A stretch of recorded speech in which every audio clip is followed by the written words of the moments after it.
దేవునామానికి మహిమ కలుగును గాక. ప్రభువైన యేసుక్రీస్తు నామంలో అందరికీ శుభాభివందనములండి.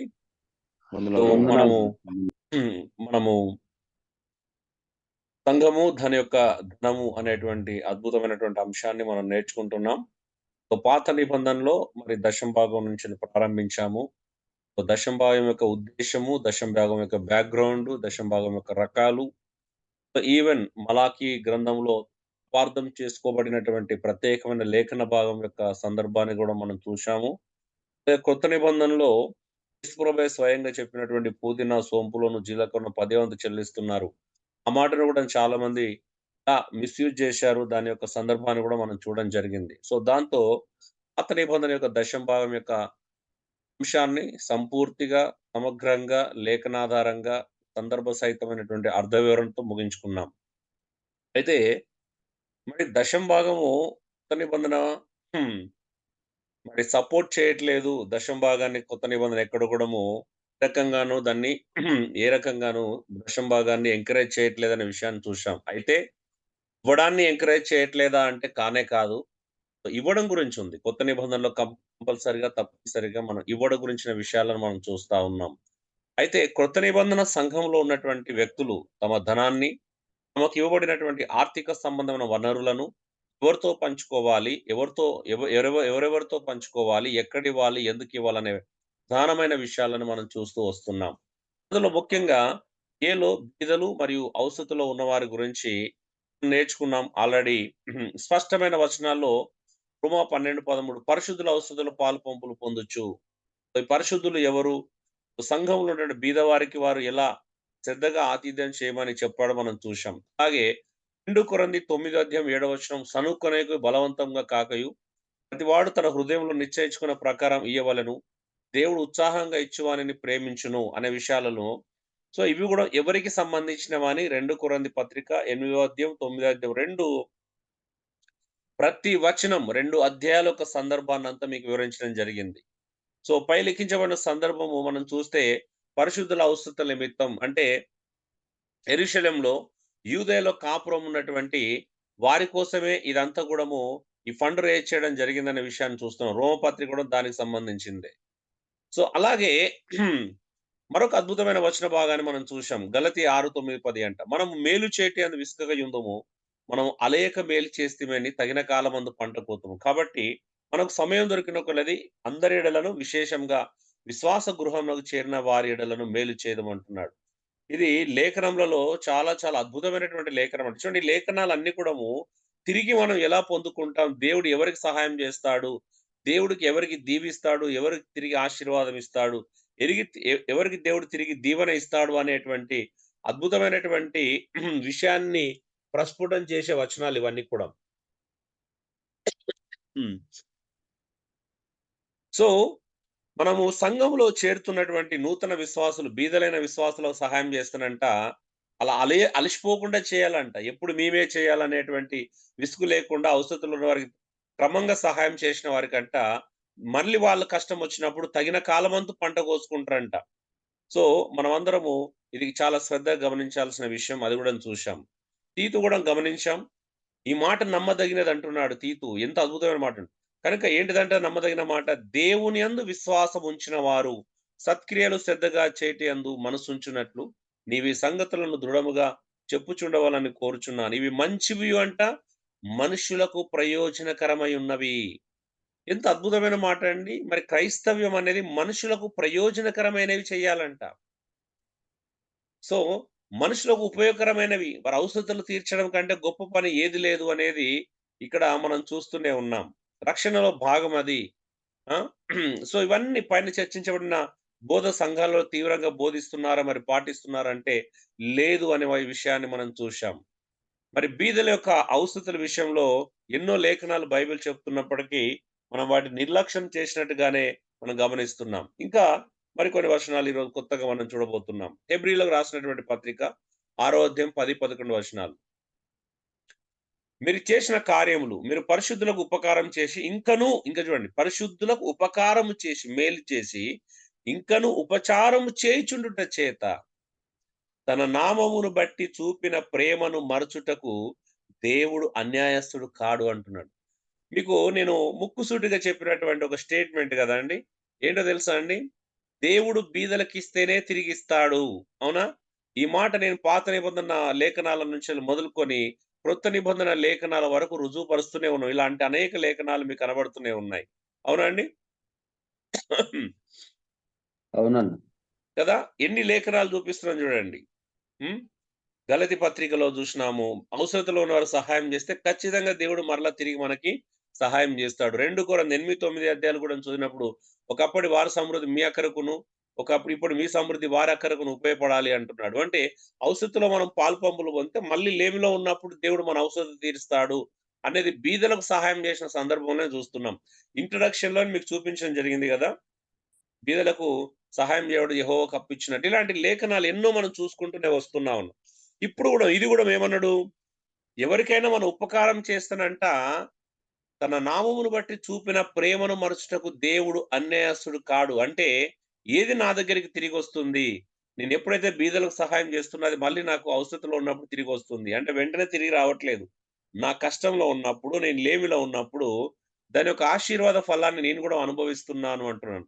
ఎంత అద్భుతమైన విషయమండి.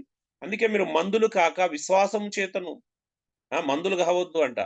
అందుకే విశ్వాసం చేతను, ఓర్పు చేతను వాగ్దానం స్వతంత్రించుకున్న వారిని పోలి నడుచుకున్నట్లు మీలో ప్రతివాడు మీ నిరీక్షణ పరిపూర్ణమగు నిత్యం మీరు ఇదివరకు కనబరిచిన ఆసక్తిని తుదమట్టుకు చేపట్టమంటున్నాడు. అంటే ఇదే చెయ్యాలి. నిజమైనటువంటి విశ్వాసికి, నిజమైనటువంటి ఎదురుచూపు కలిగినటువంటి నిరీక్షణగా ఉన్నటువంటి వ్యక్తికి ఆధారం ఏంటిదంటే అద్భుతమైన విషయం ఏంటి అనంటే, ఇక్కడ ప్రేమను కనబరచడం, పరిశుద్ధులకు ఉపకారం చేయడం, పరిశుద్ధులకు సహాయం చేయడం, అవసరతలో అక్కరలో ఉన్న వారికి సహాయం చేస్తే, బీదలకు సహాయం చేస్తేనంట, ఆయన మళ్ళీ తిరిగి మనకు సహాయం చేస్తాడని లేఖనం ఎంత అద్భుతమైనదో చూడండి. ఇంకా హెబ్రీ 13:1 సహోదర ప్రేమను నిలువరముగా ఉండనీయుడి. ఆతిథ్యం చేయ మరొకడి. దానివల్ల కొందరు ఎరగకే దేవదూతలకు ఆతిథ్యం చేసిరంట.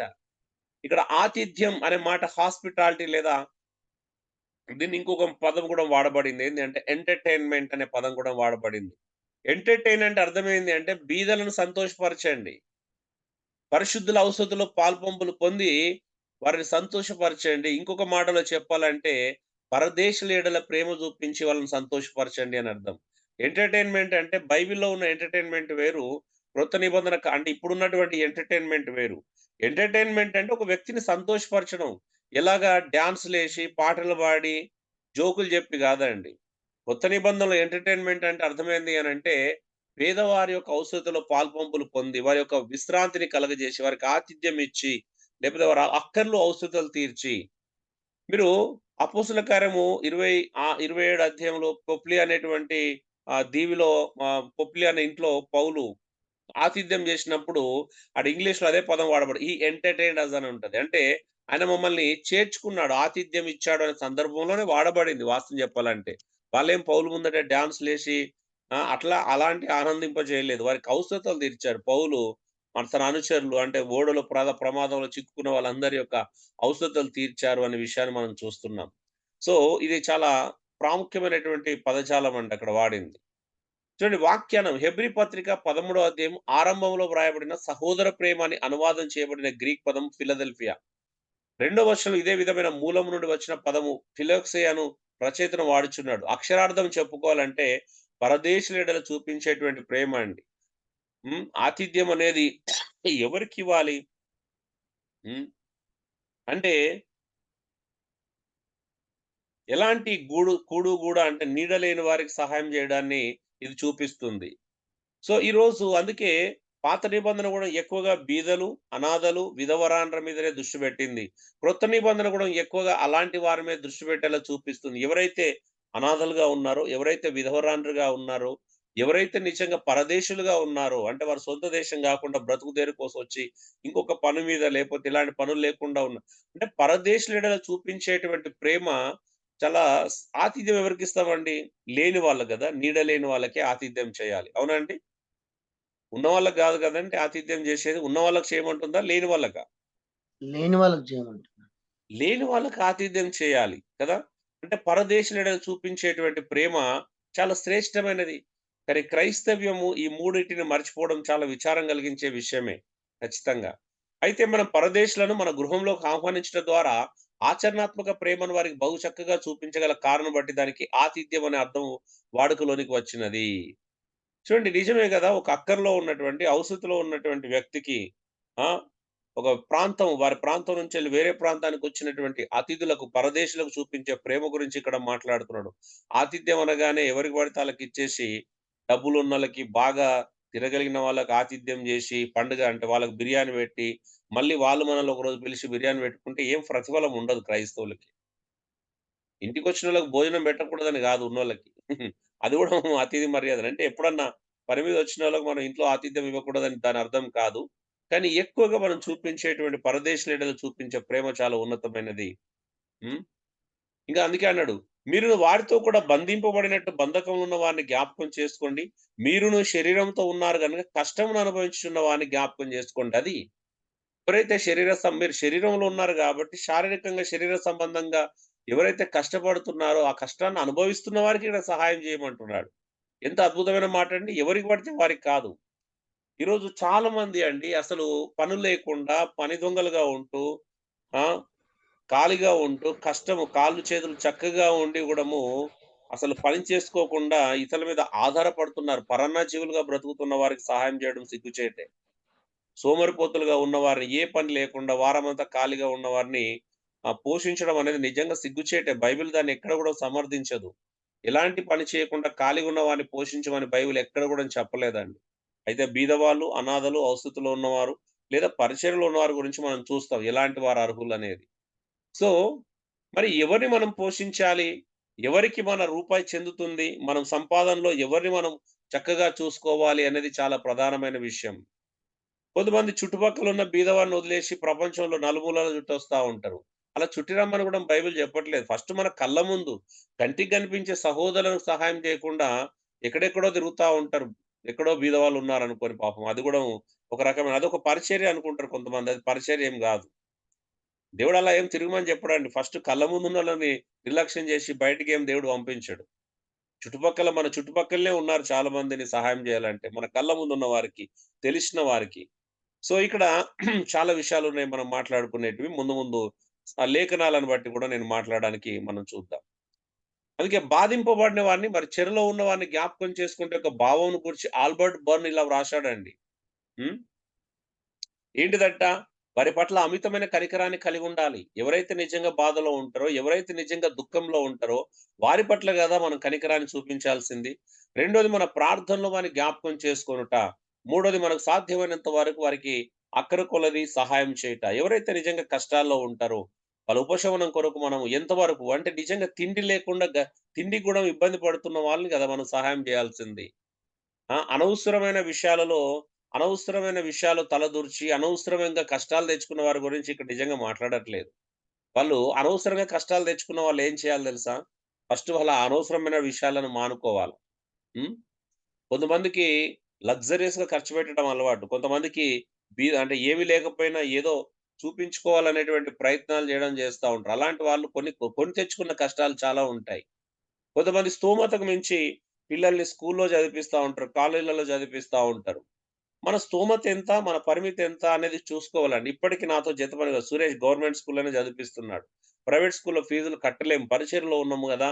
మనం సంఘానికి భారంగా ఉండకూడదు. తన పిల్లల్ని ఇంకా గవర్నమెంట్ స్కూల్‌లోనే చదివిపిస్తున్నాడు. నేను గూడా నాకిక్కడ ఎక్కడ అందుబాటులో ఉంది, ఎక్కడ తక్కువ ఫీజుందనేది మొత్తం సిటీ అంతట్లో తక్కువ ఫీజున్న స్కూల్‌లోనే చదివిపిస్తున్నాను నేను గూడా. అన్నిటికంటే తక్కువ అండి. అలా నా పక్కనే ఉండే. నేను గుడ్ షెపర్డ్ స్కూల్ ఓఎంకి సంబంధించినటువంటి పిల్లలు 10థ్ వరకు అందరిని ఇప్పుడు చిన్న అబ్బాయి 10థ్ అక్కడే. సో, అది కొంచెము ఫస్ట్ కాబట్టి పిల్లలకు యూనిఫార్మ్స్ అందులోనే ఇస్తారు. బుక్స్ అన్ని ఫ్రీ అట్లా. మిగతా వాళ్ళతో కంపేర్ చేసుకున్నప్పుడు చాలా, చాలా తక్కువ కాబట్టి నేనక్కడ చదివిపించుకుంటా. అందుకని ఏది బెస్ట్ స్కూలు, ఏది ర్యాంకులిస్తది, ఏది ఐఐటీ ఫౌండేషన్ ఇస్తది ఆరో క్లాస్ నుంచెల్లి. ఎందుకండి తలనొప్పి. సిక్స్త్ క్లాస్, థర్డ్ క్లాస్ వాళ్ళకి ఐఐటీ ఫౌండేషన్‌లు అవసరమా? ఆ! సో, ఇలాగా జనాలను చాలా మంది మభ్యపెడుతున్నారు. మనం వారి ఊబిలో ఇరుక్కొని పోతున్నాం. మనల్ని రెచ్చగొడతా ఉంటారు.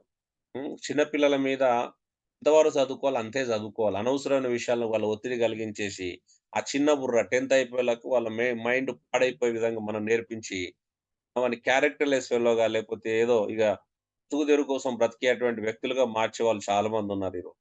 చాలా ఉన్నాయి. అది పిల్లల పేరెంటింగ్ విషయంలో నేను నేర్పించడానికి ప్రయత్నం చేస్తాను. హెబ్రీ 13 అధ్యాయం 15-16 వచనం కూడా చూడండి. ఇదొక మాట. కాబట్టి ఆయన ద్వారా మనము దేవునికి ఎల్లప్పుడు స్తుత్యాగం చేయుదుము. అనగా ఆయన నామమును ఒప్పుకొనుచు జిహ్వఫలం అర్పించుదుము. అంటే అర్థం ఏంటిదంట?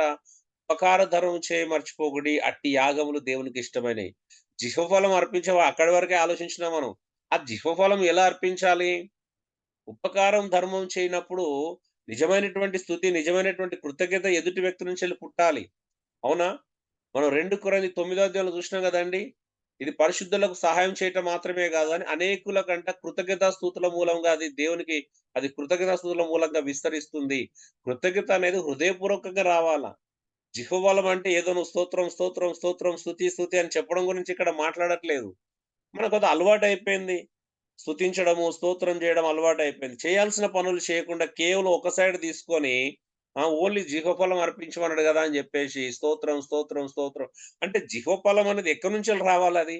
ఉపకారం చేసినప్పుడు కలిగేటువంటి నిజమైనటువంటి కృతజ్ఞత ఒక వ్యక్తి నుంచెల్లి రావాల్సిన కృతజ్ఞత గురించి మాట్లాడుతుంటే, మనము ప్రజలతో స్తోత్రాలు జెప్పిస్తూ పబ్బం గడిపేస్తున్నాం, కాలం గడిపేస్తున్నాం గంటలు, గంటలు. పక్కవారికి సహాయం జేయకుండా దేవునికి స్తోత్రం జెప్తే ఏం స్తోత్రం అండి అది? హ్మ్. ఉపకారం లేదు, ధర్మం జేయట్లేదు. అట్టి యాగములు దేవునికిష్టమైనవంట చూడండి. ఏ యాగములు దేవునికిష్టమైనయండి? హ్మ్. హ్మ్. ఇది గూడా ప్రజలు కొంతమంది సేవకులు దురుద్దేశంతో వారికే అన్వయించుకొని ఆహా! దేవునికిష్టమైన యాగం కానుకలివ్వండి, కానుకలివ్వండి అని జెప్పేసి వాళ్ళు లాక్కుంటున్నారు. ఇక్కడ ఎవరికి జేయాలి ఉపకారం? ధర్మం ఎవరికి జేయాలా? అనేది పక్కన బెడుతున్నారు. సో, ఇలాగ లేఖనాలను అనేక సందర్భాలలో తప్పుగా అర్థం ఇన్ని లేఖనాలున్నాయని చాలా మంది గూడా తెలియదేమో బహుశా కృత నిబంధనలు. హ్మ్. అవునా అండి? బీదల గురించి ఆలోచింపజేసి ఇన్ని వచనాలు కొత్త నిబంధనలున్నాయా? ఇంకా చూడండి యాకోబు 1:27 తండ్రి అయిన దేవుని ఎదుట పవిత్రమును, నిష్కలంకమునైన భక్తి ఏదనగా, దిక్కులేని పిల్లలను విధవరాండ్ల వారి ఇబ్బందిలో పరామర్శించుటయు, ఇహలోక మాలినం తనకంటకుండా తన్ను తాను కాపాడుకుంటయే. యాకోబు రాసిన పత్రికలో కొంతమంది ఊరికేనే ఉప్పొంగుతున్నారు. నోటితో ఎన్నో మాటలు మాట్లాడుతున్నారు. ప్రగల్భాలు పలుకుతున్నారు. అందుకే అంటున్నాడు యాకోబు అంటున్నాడు, "నీ నోటికి కళ్ళెం పెట్టుకో కాస్త." భక్తి అంటే ఏదో ప్రగల్భాలు పలికేది గాదు. ఆ! కొంతమంది వారికే టైటిల్ పెట్టుకుంటా ఉంటారు. హ్మ్. అదేంటండి మీరు సహాయం చేస్తే మీరు గొప్పోళ్ళయిపోతారా? మీకు మీరే టైటిల్ పెట్టుకుంటారా? మీకెవరు పెట్టారు ఆ టైటిల్లు? ఆ! సో, కొంతమంది ఆళ్ళకి టైటిల్ పెట్టుకొని వాళ్ళని వాళ్ళు హెచ్చించుకుంటున్నారు గొప్పగా. అంటే ఆ స్వనీతి చాలా ప్రమాదకరమైనది. హెచ్చించుకోవడం అనేది చాలా ప్రమాదకరమైనది. కొంతమంది బీదలకు సహాయం చేస్తే ఫోటోలు షేర్ చేసుకుంటారు. దయచేసి నిజంగా దండం పెడుతున్నాను. ఎప్పుడన్నా ఇతరులకు సహాయం చేస్తే మన ఇన్నర్ సర్కిల్ తెలిస్తే పర్వాలేదు గానీ, పబ్లిక్‌లో ఎందుకు తెలవాలండి? అందుకే సహాయం చేసే దగ్గర కెమెరా ఎప్పుడు కూడా ఉండకూడదండి. కెమెరా ఎప్పుడు కూడా పట్టుకెళ్ళకూడదు. కెమెరా అవసరం లేదండి. తండ్రి అనే దేవుడు చూస్తున్నాడు. ఆయనకు కెమెరా అవసరం లేదు. ఆయనకు పంపిస్తారా ఫోటోలు? దేవుని కోసం తీస్తున్నారా అండి ఎవరైనా ఫోటోలు? దేవునికి అవసరమా అండి ఫోటోలు? ఆయన పంపియకపోతే తెలియదా? అలా వేరే వాళ్ళకి మోటివేషన్ ఇవ్వాలి గదా! ఓహ్! అమ్మో! చాలా గొప్ప మోటివేషన్. ఇంట్లో ఫస్టు మన పక్కోళ్ళకి అర్థమైతది గదా! మనం సహాయం జేస్తే మన సరౌండింగ్ సర్కిల్‌కి తెలిస్తే చాలు గదా! వాళ్ళు మోటివేషన్ అవుతారు. ప్రపంచాన్నంతా మోటివేషన్ చేయాల్సిన అవసరం మనకు లేదు గదా! అంటే హ్మ్. నష్టం ఉంటదంటావా? ఆ! ఇతరులకు తెలిస్తే నష్టం ఉంటదా? మనకేమైనా నష్టం ఉంటదా? దానివల్ల లాభమా? నష్టమా? ఇప్పుడు కెమెరా యేసుప్రభు పెట్టడం వల్ల చెప్పాడండి. ఆ! అయ్యా! యేసుప్రభు యేసుప్రభు చెప్పాడు. కుడి చేత ఏస్తే ఎడమ చేతి కూడా తెలవకూడదు. ధర్మం ఎందుకు తెలవాలండి? ధర్మం గురించి అంటే మాట్లాడుతున్నాడు. అంటే అక్కడ సందర్భం ఆయా ఇజ్రాయెల్ చేసిన విధానాన్ని బట్టి మాట్లాడిందా? అందరికీ వర్తిస్తదా ఈ మాట? సో, ఎవరైతే కనబరుచుకోవాలని జేస్తున్నారో వాళ్ళకే చెప్పాడు యేసుప్రభు అక్కడ. శాస్త్రుల్లాగా, పరిసయ్యుల్లాగా ప్రార్థన జేసినా, ధర్మం జేసినా, ఉపవాసం జేసినా మనుషులకు కనబడినట్టుగా చేయకూడదని యేసుప్రభువే స్వయంగా చెప్పారు. బూరలు హ్మ్. ఊదించుకుంటారు. ఆ! బయటికి అనౌన్స్‌మెంట్ జేసుకుంటారు. మేమేదో చేస్తున్నామని. ఆ! ఇవన్నీ ఏంటి అనంటే అది రైట్ గాదు. ఇన్నర్ సర్కిల్‌కి తెలుస్తదది. చెప్పకపోయినా తెలుస్తది. చెప్పుకోవాల్సిన అవసరం లేదు. ఇప్పుడు మనం ఈ 50 మంది ఉన్నాం. మొన్న మనము మీటింగ్ పెట్టుకున్నాం. చెప్పకుండా మనకు తెలుస్తది. కానీ పబ్లిక్ జేయాల్సిన అవసరం లేదు గదా! ఈ 20 మందికి మన 50 మందికి ఆడ మనం చేసినటువంటి ప్రోగ్రామ్ గురించి మనకు ఇన్నర్ సర్కిల్ తెలుస్తది. ఇప్పుడు నాకు స్థానిక సంఘానికి తెలుస్తది. ప్రపంచానికి తెలియాల్సిన అవసరం లేదు. ఇంకొకటి బైబిల్‌లో ఇక్కడ అందుకే పేర్లెక్కడ లేవు. ఎవరి పేర్లు మెన్షన్ చేయబడిన సందర్భాలు చాలా చిన్నగా ఉంటాయి. అవి కూడా వాళ్ళని ఎందుకు మెన్షన్ చేశారో కూడా చూద్దాం అది. అది కూడా ముందు ముందు. ఎవరు మెన్షన్ చేశారు? వాళ్ళు చెప్పుకోలేదు. ఇప్పుడు నేను యాకోబు చేసిండు, సురేష్ చేసిండంటే నేను సురేష్ ఇలా సహాయం చేసిండు, యాకోబు ఇలా సహాయం చేసిండు, జాకోబు ఇలా చేసిండంటే అర్థం ఉంటది. ఎవరికి వారు హ్మ్. చెప్పుకోవడం అనేది నిజంగా అది ఆలోచించాల్సినటువంటి విషయమే.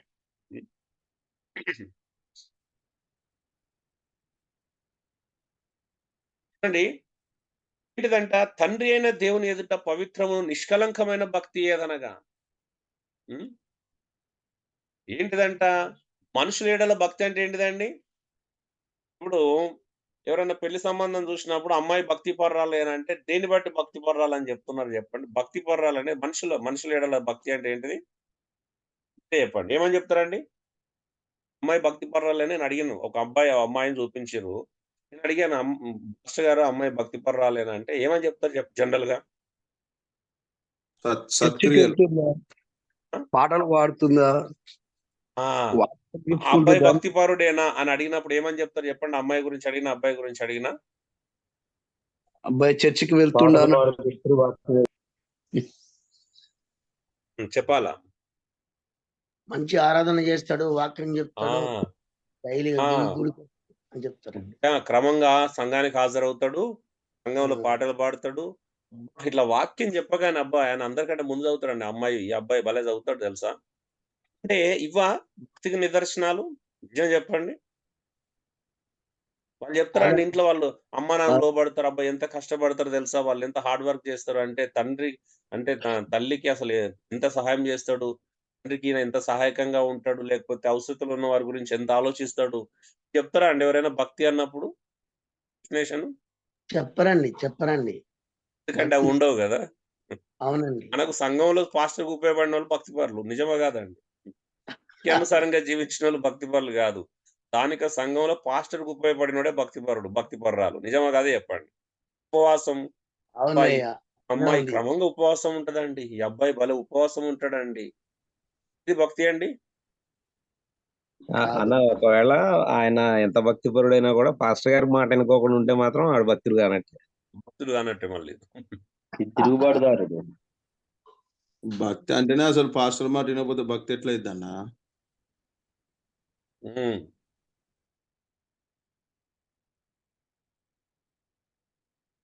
చూడండి ఎన్ని విషయాలండి. ఎంత అద్భుతమైన మాటలు. బైబిల్‌లో ఇది ఎంత నిర్లక్ష్యం చేయబడుతున్న లేఖనం అండి. ఇది గదా భక్తి అంటే. దేవుని దృష్టిలో ఇది భక్తి. మానవుల దృష్టిలో భక్తి గురించి అడగట్లా. అవునా? మనుషుల దృష్టిలో భక్తి అంటే ఉపవాసం ఉండడం, ప్రార్థనలు చేయడం, గుడికెళ్ళడం, పక్షం భాగాలు ఇవ్వడము, పాటలు పాడడం, అవునా? ఆరాధన చేయడం ఇది హ్మ్. మానవ దృష్టిలో భక్తి. నిజమా కాదా చెప్పండి? మరి తండ్రి అయిన దేవుని ఎదుట భక్తి అంటే ఏంటిది? అవునయ్యా. అవును. ఇది లేని పిల్లలు అంటే కంప్లీట్ ఆర్ఫన్స్‌కి సహాయం చేయడం. ఆ! విధవరాండ్రకు మళ్ళా విధవరాండ్రు అనే దానికి కండిషన్ ఉంది. విధవరాండ్రు అంటే ఇగ మనవడు, మనవరాలు, కొడుకు, కూతురు ఎవ్వరు లేని విధవరాల గురించి మాట్లాడుతున్నాడిక్కడ. అంతేగాని మనవళ్ళు, మనవరాళ్ళు, కొడుకులు, కూతుళ్ళున్న విధవరాల భారం మీరు తీసుకోమని బైబిల్ ఎక్కడ కూడా ప్రోత్సహించదు. అందుకే గదా! ఈరోజు చాలా మందికి ఎవరు సహాయం చేస్తున్నారో కూడా తెలియదు. కావాలంటే మీరు మొదటి తిమోతి 5వ అధ్యాయం ఒక్కసారి చదవండి. ఇక్కడ సందర్భం వచ్చింది కాబట్టి చెప్తున్నాను విధవరాల గురించి. చూడండి ఒకసారి మొదటి తిమోతి 5వ అధ్యాయము 10వ వచనం నుంచి గమనించండి. ఒక్కసారి చూడండి. సత్క్రియలకు పేరు పొందిన విధవరాలు హ్మ్. పిల్లలను పెంచి పిల్లలను పెంచి మంచిగా పరదేశులకు వినండి. ఆతిథ్యం ఇచ్చి పరదేశులకు ఆతిథ్యం ఇచ్చి పరిశుద్ధుల పాదములు కడిగి హ్మ్. శ్రమపడు వారికి సహాయము చేసి హ్మ్. రాసివ్వకుండా చదివేసేయి ప్రతి శాంతి. సత్కార్యము చేయ పూనుకున్నదైతే శ్రమపడు వారికి సహాయము చేసి ప్రతి సత్కార్యము చేయ పూనుకున్నదైతే ఆమెను విధవరాండ్ర లెక్కలో చేర్చవచ్చును. హ్మ్. ఇంకా యవనస్తులైన విధవరాండ్రను లెక్కలో చేర్చవద్దు. ఆ! వారు క్రీస్తునకు విరోధముగా నిరంకుశులైనప్పుడు తమ మొదటి విశ్వాసమును వదులుకొనినను తీర్పు పొందిన వారే పెళ్లాడగోరుదురు. మరియు ఆ. వారు ఇంటింటా తిరుగులాడుచు బద్దకురాండ్రగుటకు మాత్రమే గాక ఆడరాని మాటలాడుచు వదరబోతులను పరుల జోలికి పోవర్నగుటకును నేర్చుకుందురు. కాబట్టి యవన స్త్రీలు వివాహము చేసుకుని పిల్లలను కని గృహ పరిపాలన జరిగించుచు నిందించుటకు విరోధికి అవకాశం ఇవ్వకుండా వాళ్ళని కోరుచున్నాను. 9వ వచనం చదువు. ఈ ఇంతకు ముందే కొందరు 9వ వచనం. 60 ఏళ్ల కంటే తక్కువ వయస్సు లేక ఒక పురుషునికే భార్యయై ఉమ్. సత్క్రియలకు పేరు పొందిన విధవరాలు పిల్లలను పెంచి పరదేశులకు ఆతిథ్యమిచ్చి పరిశుద్ధుల పాదములు కడిగి శ్రమపడు వారికి సహాయము చేసి ఒకసారి ప్రతి పైన వచనం సత్కార్యము కూడా చదువు. ఒక్క నిమిషం. చేయకున్నదైతే శాంతి ఒకసారి పైన కూడా విధవరాల గురించి మాట్లాడుతున్నప్పుడు ఆ 3వ వచనం నుంచి వచ్చినప్పుడు పిల్లలు ఉన్నట్లయితే వాళ్ళకి సహాయం చేయకూడదు, సంఘం దాని మీద భారం తీసుకోకూడదు అనే మాట ఉంటుంది చూడు. నా 3వ వచనం ఓకే, 5వ వచనమనా? ఉమ్. అయితే నిజముగా అనాథ అయిన విధవరాలు ఏకాకి అయ్యుండి ఉమ్. దేవుని మీదనే తన నిరీక్షణ ఉంచుకొని విజ్ఞాపనలందును ప్రార్థనలందును రేయింబగలు నిలకడగా ఉండును. ఉమ్. సుఖభోగముల యందు ప్రవర్తించినది బ్రతుకుచుండియు చచ్చినదై ఉండును. ఉమ్. వారు నిందారహితులై ఉండునట్టు ఇలాగ ఆజ్ఞాపించును. ఉమ్. పిల్లల గురించి ఉంటుంది అబ్బా మీరు. అయితే ఏ విధవరాలకైనను పిల్లలు గాని ఆ. మనుమలు గాని ఉండిన ఎడల ఆ. వీరు మొదట తమ ఇంటి వారి ఎడల భక్తి కనపరుచుటకును తమ తల్లిదండ్రులకు ప్రత్యోపకారం చేయుటకును నేర్చుకొనవలెను. చాలు, థ్యాంక్ ఇది యూ. దేవుని దృష్టికి అనుకూలమై అది ఉన్నది. దేవుని దృష్టికి అనుకూలమై ఉన్నది. అర్థమవుతుందా డియర్ బ్రదర్స్ అండ్ సిస్టర్స్? ఏంటిదంటే నేను కూడా తెలియనప్పుడు కొత్తగా ప్రభులోకి వచ్చినప్పుడు సహాయం చేయమన్నాడు కదా దేవుడు, ప్రేమ చూపించాలి కానీ ఎవరికి పడితే వాళ్ళకి చూపించుకుంటూ వచ్చినాం. దేవుడు మొట్టాడు, బుద్ధి చెప్పాడు. మీరు నన్ను మీరిపోతున్నారు, వాక్యాన్ని మీరిపోయి సహాయం చేస్తున్నారు, కంట్రోల్గా ఎవరికి పడితే వాళ్ళకి సహాయం చేయమని నేను చెప్పలేదే, కష్టాల పాల్గొమ్మని చెప్పలేదే ఎవరు. ఇప్పుడు ఎంత క్లియర్ గా ఉంది. దిక్కులేని పిల్లలు విధవరాండ్ర విషయం వచ్చినప్పుడు ఎవరు విధవరాండ్రంట? విధవరాలు అనేది ఎలా ఉండాలంట? బతికున్నప్పుడు ఒకే పురుషునికి భార్య అయి ఉండాలా. పెట్టుకోండి. ఇప్పుడు బ్రదర్స్ అండ్ సిస్టర్స్, విధవరాలు అంటే ఏమనుకుంటారు అంటే ఇక భర్తలను వదిలేసి గాలి తిరుగుతున్న వాళ్ళని కూడా విధవరాలు అనుకుంటారు. అవునా? అనుకుంటారా లేదా? ఉపన అవునయ్యా. స్త్రీలను కూడా విధవరాలు లెక్కలో చేర్చొద్దంట. ఎందుకంటే వాళ్ళు వదురుబోతులు, తిరుగుబోతులు, ఇంటింట తిరిగేసి అనవసరమైన ముచ్చట్లు పట్టేసి అనవసరంగా వారు కలంకము నిందలు తెచ్చుకుంటారు. అలాంటి వారిని విధవరాల లెక్కలో చేర్చొద్దు. వాళ్ళని పెళ్లి చేసుకోవని ప్రోత్సహించి గృహ పరిపాలన జరిగించే విధంగా వాళ్ళని ఎంకరేజ్ చేయాలి. అర్థమవుతుందా? క్యారెక్టర్, వ్యక్తిత్వం అనేది దైవికంగా ఎలా కట్టాలి, ఎవరిని ఎందులో లెక్కలో చేర్చాలి అంటే కొంతమంది సుఖభోగంలో ఎందు బ్రతుకున్నది చచ్చిన దాంతో సమానం. అలాంటి వాళ్ళని విధవరాలు లెక్కలో చేర్చొద్దు. కొంతమంది డేంజర్గా ఉంటారు ముసలోళ్ళు. అంటే అది ఎవరంట విధవరాలు అంటే పరిశుద్ధులకు సేవ చేయాలి. పాదాలు గడగడం అంటే వాళ్ళకు ఉపశమనం కలిగించిన వ్యక్తి అయి ఉండాల. వారికి విశ్రాంతి కలుగజేసిన వ్యక్తి అయి ఉండాల. వారికి అవసరతలు తీర్చిన వ్యక్తి అయి ఉండాల. కాబట్టి ఎవరైతే భక్తిపరులైన విధవరాలు ఉంటుందో, ఎవరైతే దైవికమైన భక్తిపరులైన విధవరాలు ఉంటుందో అలాంటి వారికి సహాయం చేయాల. ఒకవేళ అలాంటి విధవరాలకు మనమళ్ళు గాని, కూతులు గాని, కొడుకులు గాని ఉంటే ఆ భారం సంఘం తీసుకోకూడదంట. ఫస్ట్ ఆ పిల్లలకు నేర్పించాలంట. ఫస్ట్ నీ తల్లిదండ్రులను చూసుకోమని నేర్పించాలంట. అవునా? ఒకవేళ ఆ పిల్లలు అవిశ్వాసులై వదిలేస్తే అది వేరు విషయం. అప్పుడు సంఘం ఆలోచిస్తది. కానీ ఒకవేళ పిల్లలు విశ్వాసులైతే ఏమన్నాడు? అందుకే పిల్లలు చూసుకోవాలా. 8వ వచనం అందుకే చాలా వెరీ సీరియస్ విషయం అది. ఎవడైనానంటే తన స్వకీయులను విశేషంగా తన ఇంటి వారిని సంరక్షించకపోయినప్పుడు వాడు విశ్వాస త్యాగం చేసిన వాడే అవిశ్వాస కంటే చెడ్డవాడు అంటుంది. అంటే కుటుంబ సభ్యులను చూసుకోలేని వాడు చెడ్డవాడు అవిశ్వాసి కంటే. కాబట్టి సంఘం పోషించకూడదు. వాళ్ళ పిల్లలకు నేర్పించాలి. ఇప్పుడు మా దగ్గరికి ఎవరైనా వస్తున్నారు అనుకోండి, పిల్లలు ఉన్నా కూడా మనం ఆదుకుంటే అర్థం ఉండదు. అది వాక్యాన్ని మీరిన వాళ్ళం అవుతాం, వాక్యాన్ని ధిక్కరించిన వాళ్ళం అవుతాం. అమ్మ నీకు కొడుకులు ఉన్నారు, ఆ కొడుకులను బుద్ధి చెప్పాలా మనం. అవునా? అవునా అండి? కొంతమంది తల్లిదండ్రులను వృద్ధాశ్రమంలో జాయిన్ చేపిస్తున్నారు. అలాంటి వాళ్ళను బుద్ధి చెప్పాలా. అరే నువ్వు పిల్లల్ని తల్లిదండ్రులు అలా చేస్తే నువ్వు అసలు అవిశ్వాసం కంటే చెడ్డవాడు. అలాంటి వాళ్ళను సంఘానికి రానివ్వకూడదు చెప్పాలంటే. అసలు దైవికమైనటువంటి వ్యక్తిత్వాన్ని కట్టడం ఓన్లీ వాక్యానుసారంగానే సాధ్యమవుతదండి. మీ సొంత బుర్రల చేత, మన సొంత జ్ఞానం చేత ఎవరికి ఏం చేయలేము మనం. అది చేసినా నిష్ప్రయోజనం అవుతుంది. దైవికంగా ఒక లిమిట్ ఉంటుంది. దైవికంగా ఒక అద్భుతమైన లైన్ ఉంటుంది. ఆ లైన్‌లోనే మనం అందరం చక్కగా నడవాలా. దేవుడు ఒక మార్గం చూపించాడు. ఒక విధి విధానం చూపించాడు. ఇక్కడ ఇంకొక అద్భుతమైన కండిషన్ ఉంది. కాయిన్‌కి ఒకవైపు దిక్కులేని పిల్లలను, విధవరాలను సహాయం చేయడం కాయిన్‌కి ఒకవైపు అయితే, రెండో వైపు ఏంటో తెలుసా అండి? ఇహలోక మాలిన్యం అంటకుండా పరిశుద్ధంగా జీవించడం. కొంతమంది పరిశుద్ధత నిర్లక్ష్యం చేసి అనాథలకు, విధవరాలకు సేవ చేసుకుంటూ పోతా ఉంటారు. దేవుడు అది లెక్కలోకి తీసుకోడు ఆ సహాయాన్ని. ఎందుకంటే దేవునికి కావాల్సింది బ్యాలెన్స్ లైఫ్.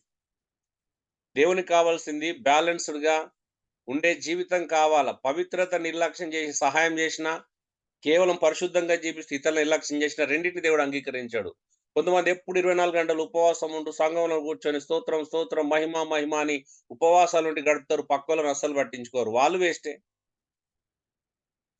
బైబిల్ ఎప్పుడు చూసినా కాయిన్‌కు 2 వైపులు ఉంటదండి. మీరే చూడండి, ఇప్పుడు కాయిన్‌కు మీకో పని చెప్తున్నాను. ఒక ఎగ్జాంపుల్ చెప్తున్నా, అర్థం చేసుకోండి ఇంక. ఇప్పుడు కాయిన్ ఉందండి. 2 వైపులా ప్రింట్ ఉన్నటువంటి రూపాయి కాయిన్ ఇస్తే మీరు తీసుకుంటారా? ఒకే సైడ్ ప్రింట్ చేసినటువంటి రూ. 500 నోట్ ఇస్తే మీరు విలువ ఇస్తారా చెప్పండి? విలువ దేనికిస్తారు? రెండు వైపులు ఉన్నదండి. మీ విలువ రూపాయికా? రూ. 500 నోటుకా? రూపాయికానా? రూపాయికి కొంతమంది రూ. 500 ఒకటే సైడ్ ప్రింట్ ఉన్న రూ. 500 నోటుగా ఒకటే వైపు మేము పరిశుద్ధులం, పరిశుద్ధులం అని ఇక బయటికెళ్లరు, పక్కన పట్టించుకోకుండా గడిపేస్తా ఉంటారు. ఇది చాలా డేంజర్. అంటే ఒకటే వైపు ఉంటది. మరొక వైపు ఏం చేస్తారో తెలుసా? పరిశుద్ధత జీవితాన్ని పక్కన పెట్టేసి సహాయం, సహాయం అనుకుంటూ తిరుగుతా ఉంటారు. బీదలకు సహాయం చేస్తున్నాం అని అదే పెద్దగా చూపించుకుంటారు. సో, ఈ 2 కూడా రైట్ గాదు. అలాంటి రూ. 500 వన్ సైడ్ ప్రింట్ ఉన్న రూ. 500 కంటే నేనైతే టూ సైడ్ ప్రింట్ ఉన్న రూ. 1కే దేవుడు విలువ ఇస్తాడనే విషయాన్ని గ్రహించాలా. నువ్వేదో ఎక్కువ చేసినావని దేవుడు నిన్ను ఎక్కువ చేయడు. 2 బ్యాలెన్స్ కావాలి. నాకు పరిశుద్ధ జీవితం చాలా ఇంపార్టెంట్. నా పరిశుద్ధ జీవితాన్ని జీవించుకుంటూ నేను కొద్ది మందికి సహాయం చేసినా దేవుడు దాన్ని అంగీకరిస్తాడు. నా చేతనైన మట్టుగా ఆ!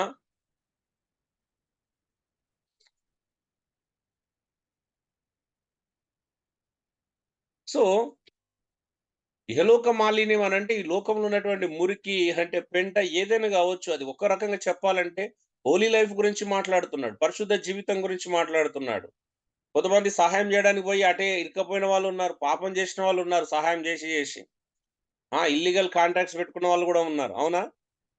కొంతమంది ఒక్కరినే సహాయం చేసి ఆ విధవరాళ్ళకో, యవ్వనస్తుల విధవరాళ్ళకో ఉంటారు గదా కొంతమంది. అవునా అండి? హలో! అవునన్నా. అవునండి. అవును. కొంతమందిని ఎన్నుకుంటారు. ఇక వాళ్ళకే సహాయం చేసేసి వాళ్ళతోనే సంబంధాలు పెట్టుకొని ఇక వాళ్ళతోనే గడిపేస్తా ఉన్న వ్యక్తులను కూడా మనం చూస్తాం. హ్మ్.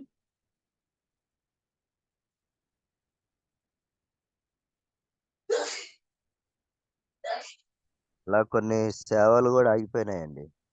అవును. చాలా సేవలు ఆగిపోయినాయి.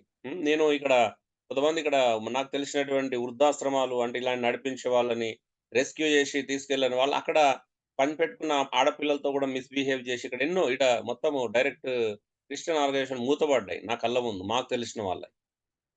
ప్రతి వారం వాళ్ళకి ఆ! మన డెక్కన్ డీసీలో వాళ్ళ గురించి గొప్పగా చెప్పేవాళ్ళు.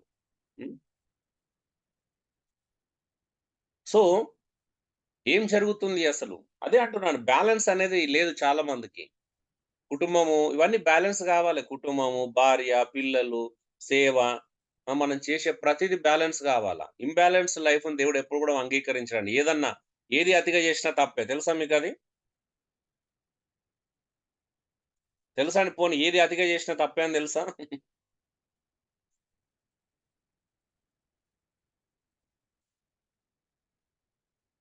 మేము గూడా అప్పు జేసి చేసినప్పుడు అది గొప్ప అనుకున్నాం. దేవుడు మొట్టాడు. అప్పు జేసి ఎవడు చేయమన్నాడురా? 2 అంగీలుంటే లేనోనికి ఒక అంగీ ఇయ్యాలా?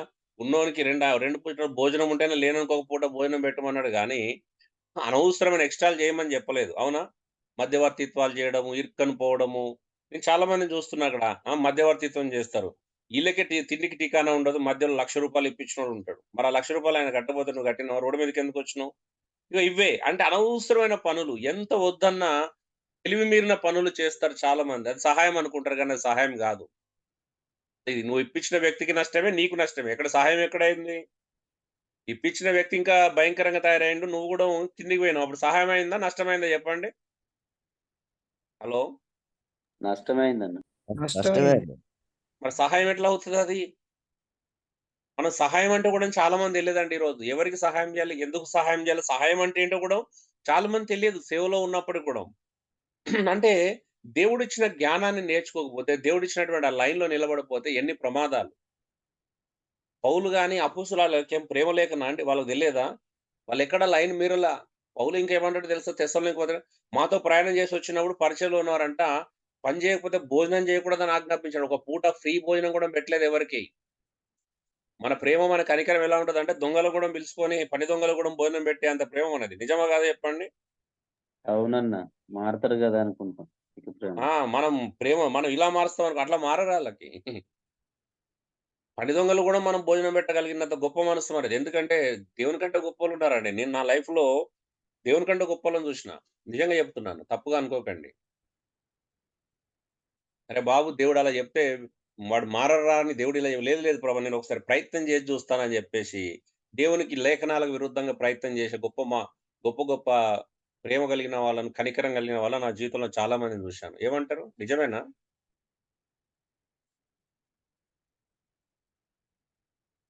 ఆ తర్వాత కాలంలో వీళ్ళు కనిపించలేదు, వాళ్ళు కనిపించలే నాకిప్పటికి.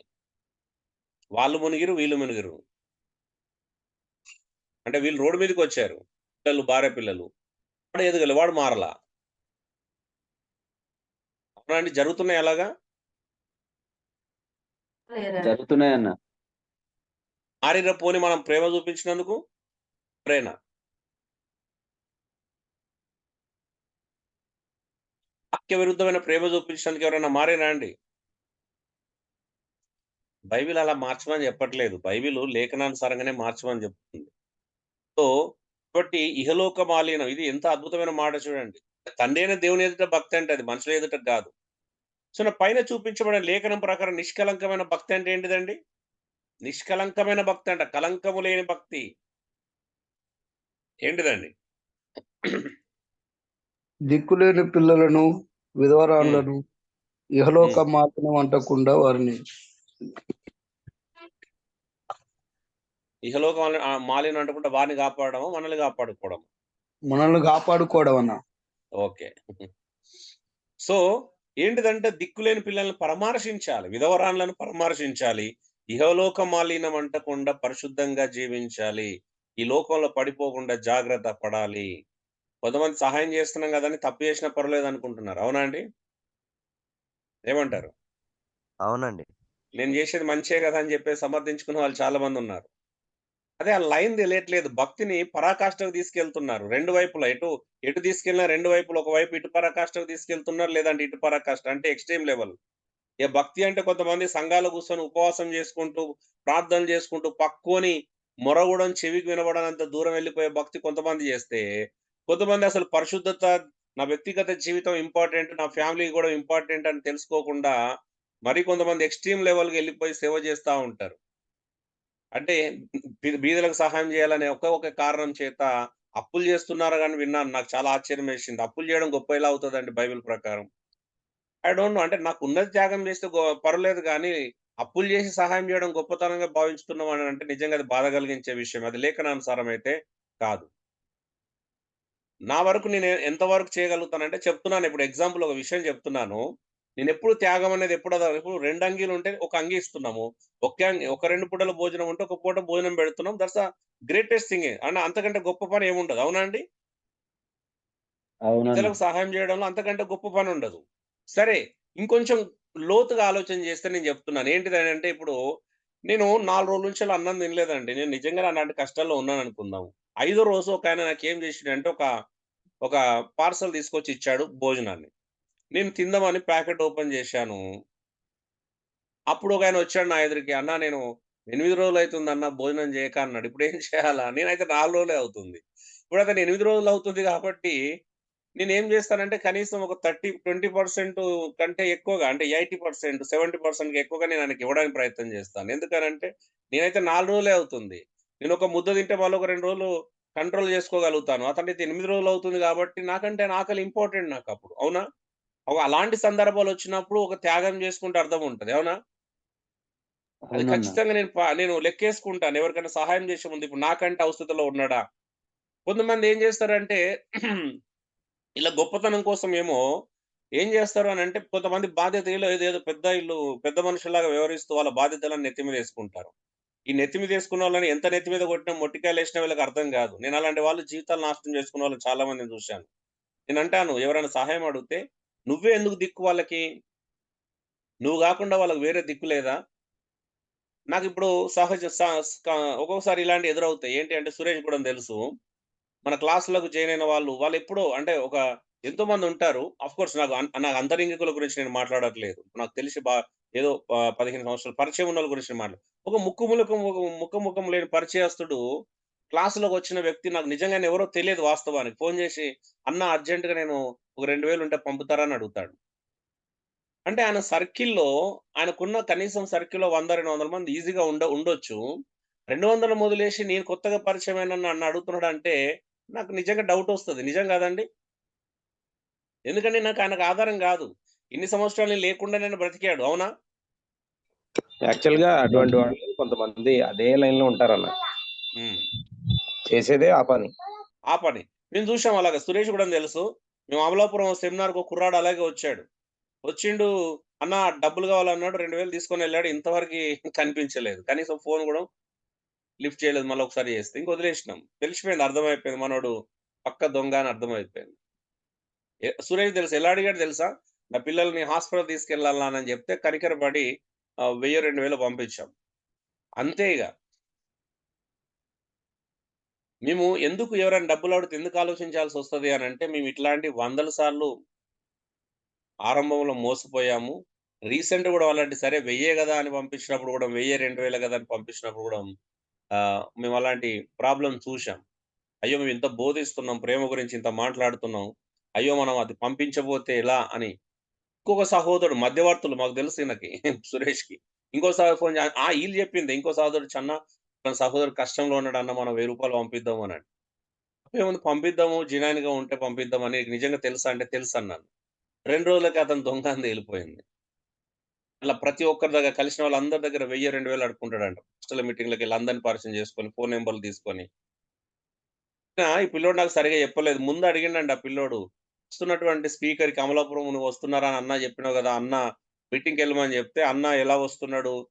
ట్రైన్‌కొస్తున్నాడా? బస్‌కొస్తున్నాడా? అని అడిగాడంటే, అప్పుడు ఈ పిల్లోడు చెప్పిండంట. అన్నకు సొంత కారు ఉంది. కారులో వస్తున్నాడని చెప్పాడంట. పిల్లోడు ఎప్పుడు చెప్పిండు? మోసపోయిన తర్వాత ఈ డబ్బులిచ్చిన తర్వాతే చెప్పిండు. అంటే కార్‌లో వస్తున్నంత మాత్రాన జేబులో లక్షలు, వేలు పెట్టుకొని తిరుగుతామా అండి? మీకందరికి తెలుసు గదా! మనం ఎలాంటి పరిస్థితుల్లో వస్తామని. ఇలాగ పరిస్థితి. హ్మ్. దయచేసి డియర్ బ్రదర్స్ అండ్ సిస్టర్స్ మోసపోకండి. ఎవరి భారం మారితే వాళ్ళు మోయమని బైబిల్ చెప్పట్లేదు. నీకు సంబంధం లేనిదే ఆ! ఒంటరి జగడాన్ని బట్టి పోవాడంటే దాటిపోతున్న కుక్చెవులు పట్టుకొనతోని సమానుడంట. నేను చెప్పలేదు దయచేసి నన్ను క్షమించండి. ఎవరు చెప్పారు? నేను చెప్పలేదు. సామెతలు అలాంటివి చాలా ఉంటాయి. అవునా?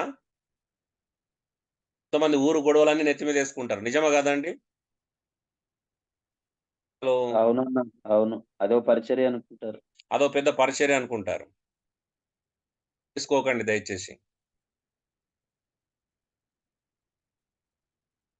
ఎందుకంటే అది రైట్ కాదు. ఫస్ట్ ఆఫ్ ఆల్ అది పద్ధతి కాదు. నేర్పించాల. వారి బాధ్యతలు బైబిల్ బాధ్యతలు నేర్పించమంటుందా అండి? బాధ్యతలు తీసుకోమంటుందా? నేర్పించమంటుందన్న. తీసుకోవాల్సిన బాధ్యతలు కొద్దిమంది మీద కంప్లీట్ దిక్కులేని పిల్లలంట చూడండి. విధవరాండ్రు మాత్రమే. విధవరాలంటే కూడా బైబిల్ ప్రకారం చెప్పిన 20, 25 సంవత్సరాలకు భార్యలు అంటే భర్తలు చనిపోవడమో లేకపోతే కోల్పోయిన వాళ్ళని విధవరాలు లెక్కలో చేర్చొద్దు. వాళ్ళు విధవరాలు కాదు. గుర్తుపెట్టుకోండి. అవునా? తల్లి ఉంటారు, తండ్రి ఉంటారు. వాళ్ళు వివాహం చేసుకోవాల్సిన అవసరం కూడా ఉంటుంది. కొంతమంది పాపం దొరికిరు కదా అని అలాంటోళ్ళు సేవలో వాడేసుకుంటారు మళ్ళీ టూ మచ్‌గా. పైనున్న లేఖనం ఆధారంగా మన భక్తిని మనం ఎలా అభ్యాసం చేస్తున్నామండి? చేస్తున్నామా? చూడండి యాకోబు 2:15-17 సహోదరుడైనను దిగంబరులై ఆనాటికి భోజనం లేక ఉన్నప్పుడు మీలో ఎవడైనా శరీరమునకు కావలసిన వాటిని ఇయ్యక సమాధానంగా వెళ్ళుడి, చలిగాసుకొనుడి, తృప్తి పొందుడని చెప్పిన యెడల ఏం ప్రయోజనం? విశ్వాసం క్రియలేనిదైతే అది ఒంటిదగును. ఒంటిగా ఉండి మృతమైన దగునని మీకు తెలియదని యాకోబు ఎంత క్రిస్టల్ క్లియర్ గా మాట్లాడుతున్నాడు. అందుకే అబ్రహామును చూపిస్తున్నాడు. అబ్రహాం కేవలం విశ్వాసం వలన ఇస్సాకును బలించినంత పలి చేసి కీల మూలంగా అతను నీతిమంతుడని తీర్పు పొందలేదా అని అంటున్నాడు. చూడండి, క్రియలు లేని విశ్వాసం నిజంగా మృతమే. కొంతమంది క్రియలు ఉండవు. విశ్వాసం అని గొప్పగా మాట్లాడతారు. చూడండి, ఇక్కడ మాట్లాడుతుంది దేని గురించి? ఒక నిజమైన ఔషధ గురించి మాట్లాడుతున్నాడు కదండి. ఇక్కడ ఔషధ ఇది చేయడం కష్టమండి ఎవరికైనా? వస్త్రహీనుడు కనిపించినప్పుడు వస్త్రాలు ఇవ్వడం నిజంగా భారంతో కూడుకున్న పన?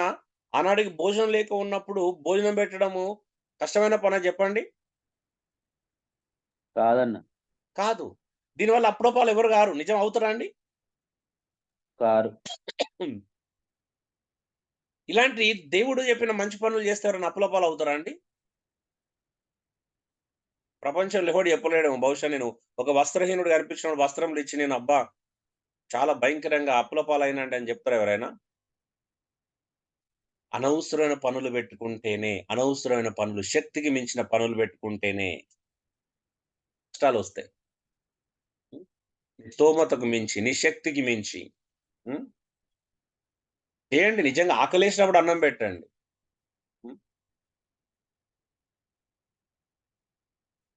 అంటే మనం హిందూ బ్యాక్‌గ్రౌండ్ నుంచి వచ్చినాం కాబట్టి చాలా మటుకు ఏమనుకుంటాం, ప్రేమ అంటే బట్టలు పెట్టడమే ప్రేమ అనుకుంటారు కొంతమంది. నిజమా? అవునన్న. నాకు కూడా మా పరిస్థితి ఎదురైంది కాబట్టి చెప్తున్నాను. అంటే దాన్ని తప్పుగా తీసుకోవట్లేదు గానీ, ఇంకొంచెం జెన్యూన్‌గా ఆలోచిస్తే మంచిగుండు అనిపించింది. ఎందుకనంటే, ఎప్పుడన్నా దూరం వెళ్ళినప్పుడు నా మీద ప్రేమతో బట్టలు పెడతారు. అయ్యా! నేను అనుకుంటాను బట్టలెందుకబ్బా? ఏం చేసుకుంటాను బట్టలు? అది పెట్టకపోయినా పర్లేదు.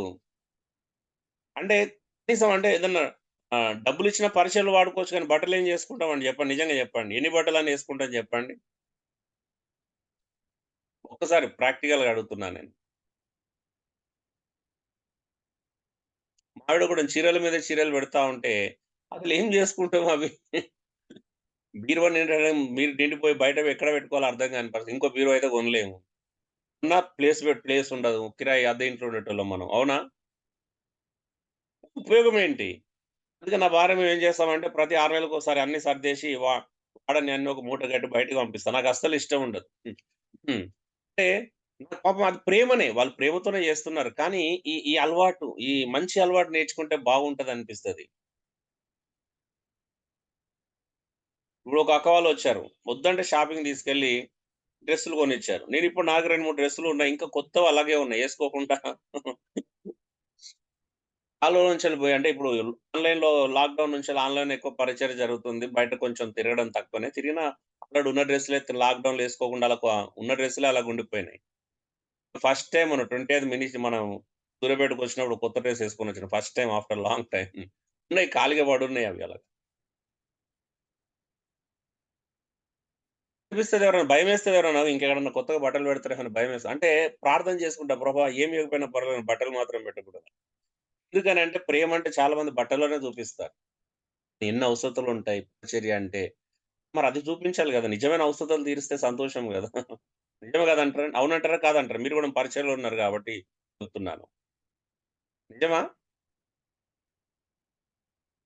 నిజమే అన్న మాట్లాడండి. అనుకుంటున్నా. అనుకుంటున్నారా? అంటే నిజంగా అవసరతలున్నోళ్ళు బట్టల అవసరత ఉండొచ్చు. మాలాంటోళ్ళకేందంటే అంటే అర్థం అంటే మాకు ఆల్రెడీ పెట్టిర్రు గాబట్టి ఉన్నాయని నేను బట్టలు కొనలేదండి. నేనేం కొనుక్కున్నా ఏమన్నా షార్ట్‌లు రెగ్యులర్‌గా యేసుకునే టీ షర్ట్‌లో లేకపోతే లోపల లోదుస్తులో తప్పించి నేనెప్పుడు డ్రెస్సులు కొనుక్కునే అవసరత రాలా. నిజంగా చెప్తున్నాను. అది ఒక విషయంలో మంచిదే గానీ పూర్తిగా నేను దాన్ని సపోర్ట్ చేయలే. ఎందుకంటే అందరూ అదే పని జేస్తే ఇంకా ఏం జేస్తామండి అవి మన బయట పోయి షాప్‌లో గూడా అమ్ముకోలేం గదా! మనం. మన సెట్ గావు కొన్నిటివి. మన బాడీకి. ఎనీహో ఏదేమైనా గూడాము ఇక్కడ మాట్లాడుతూ శరీరానికి కావాల్సిన వాటినివ్వండి. కొంతమంది సాక్ష్యాలు చెప్తారండి సంఘం లోపలికొచ్చి. ఏమంటారో తెలుసా? నా కష్టంలో ఉన్నప్పుడు నేను ప్రార్థన చేసుకున్నాను, దేవుడు నాకు సహాయం చేసినని చెప్తారు. మంచిదే, తప్పేం కాదు అలా చెప్పడం. అయితే మరి నీ కళ్ళ ముందు ఉన్నటువంటి దిక్కులేని వారికి సహాయం చేయకపోతే నీ సాక్ష్యం అయితే వ్యర్థమే అని నేను అంటాను. ఎందుకు తెలుసా? సాక్ష్యం అంటే నిన్ను దేవుడు దీవిస్తాడని చెప్పడం సాక్ష్యం గాదు. నిన్ను దేవుడు దీవించినప్పుడు ఆ దీవెనలో నా సంఘంలో ఉన్నటువంటి బీదవారికి నేను ఔషధంలో పాలుపంపులు పొందాను అనేది నిజమైన సాక్ష్యం. అవునా? ఎవరిది గొప్ప సాక్ష్యం అండి? సంఘంలో బీదవారిగా ఉంటూ నోరు మెదపకుండా బీదరికాన్ని అనుభవిస్తున్నవాడు గొప్ప విశ్వాస? లేపోతే నేను ప్రార్థన చేసుకున్నా దేవుడు నాకు ఇచ్చాడు అని చెప్పేసి గర్వంగా చెప్పేవాడు గొప్ప విశ్వాసం? చెప్పండి ఇప్పుడు మీరు. నిజంగా విశ్వాసం అంటే ఎవరిది?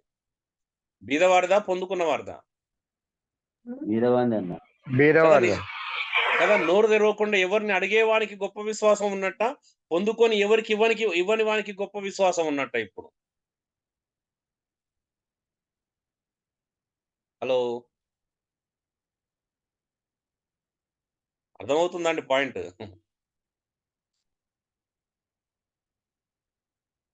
మాట్లాడరేంటండి?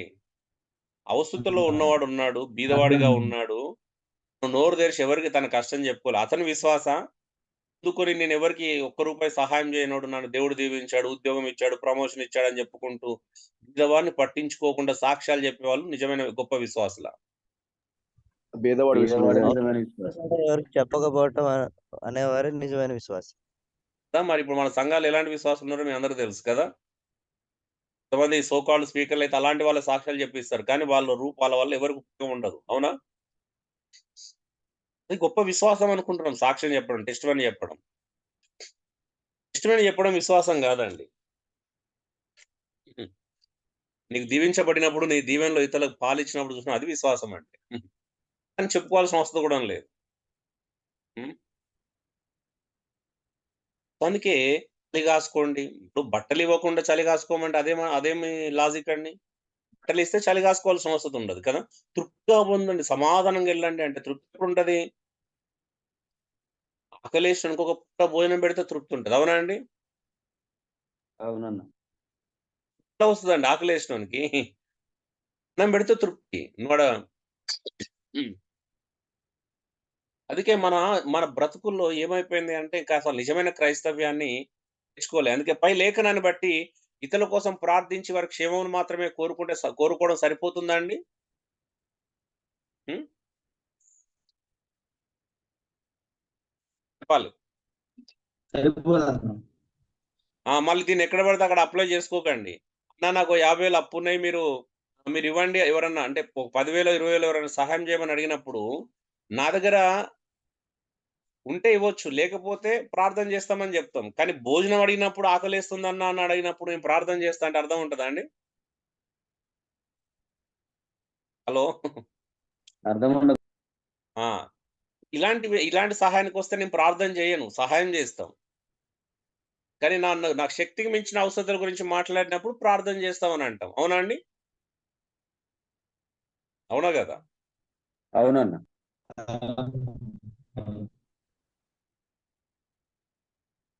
అయితే మనం ఏం చేయాలి? మనకు చేతనైనంత మట్టుకు సహాయం చేయాలి. ఎప్పుడు గాని ఒక వ్యక్తి కష్టాల్లో ఉన్నాడని తెలిస్తే శక్తికి మించి గాకుండా చేతనైనంత మట్టుకు సహాయం చేయడానికి ప్రయత్నం చేయాల. చూడండి, మనం ఇదంతా చూసుకుంటూ వచ్చింది నిజమైన బీదవారి గురించి. అవునా అండి? నిజమైన అక్కరలో ఉన్న వారి గురించి స్టడీ చేస్తున్నాం మనం. నిజమా? నిజమన్న. ఇప్పుడు చూపించిన ప్రతి లేఖనము నిజమైన అవస్థలో ఉన్న వారి గురించి మాట్లాడుతుందా? లేకపోతే వేరే వాళ్ళ గురించి ఏమన్నా కోరి తెచ్చుకున్న కష్టాల్లో తెచ్చుకున్న వారి గురించి ఒక్క లేఖనం ఏమన్నా చెప్పిందా అండి ఇక్కడ? హలో. లేదు.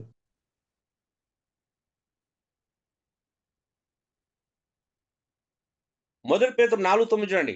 దేవుని నానావి కృప విషయమై మంచి గృహ నిర్వాహకులై ఉండి ఒక్కొక్కడు కృపావరము పొందిన కొలది ఒకని కొరకు ఒకడు ఉపచారం చేయడు. ఎంత పొందుతే అంతే చేయండి. నీ శక్తి ఇద్దరికే సహాయం చేస్తే ఇద్దరికే చేయండి. నా టైం అయిపోయింది. నా నా నా యొక్క ఏమంటంటే నా లిమిట్ అయిపోయిందండి. నేను ఇద్దరికే కమిట్మెంట్ ఇచ్చుకున్నాను. ఇద్దరికి సహాయం చేస్తున్నాను. మూడో వ్యక్తికి నేను చేయలేను అనుకున్నప్పుడు చేయలేదని చెప్పండి దయచేసి. నన్ను కూడా అడిగితే చెప్పాను. అంటే మా స్థానిక సంఘంలో వచ్చేటువంటి సహాయం ఇంత. దాంట్లో ఒక నలుగురు చేస్తున్నాం అంతే. ఇంకా 5 అని చేయాలంటే మా వల్ల కాదు. ఇంకా 5 చేయాలంటే సంఘంలో ఇంకో మంచి వ్యక్తి అంటే దైవికమైన వ్యక్తి రావాలి. ఆ వ్యక్తి దైవికంగా ఉండి స్వచ్ఛందంగా సహాయం చేయడానికి ముందుకొస్తే గాని మేము 5వ వ్యక్తికి సహాయం చేయలేం.